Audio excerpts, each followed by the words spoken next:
Welcome to Famous Federal Court Cases.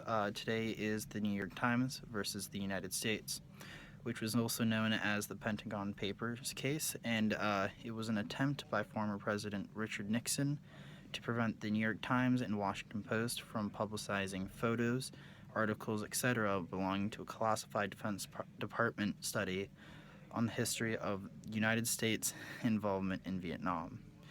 Nixon said the articles could not be published due to national security, but the New York Times argued that it broke the First Amendment.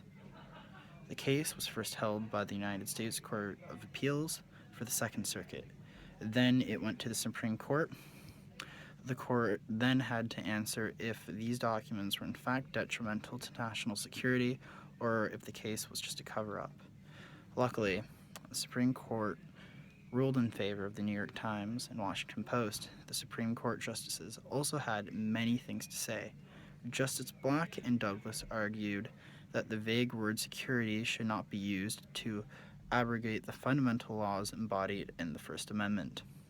Justice Brennan then responded, stating that since the publication would not cause an inevitable, direct, and immediate event imperiling the safety of American forces, prior restraint was unjustified. The New York Times versus the United States case showed how far the U.S. could exercise their power of restraint, and it also showed how, the First Amendment ruled over.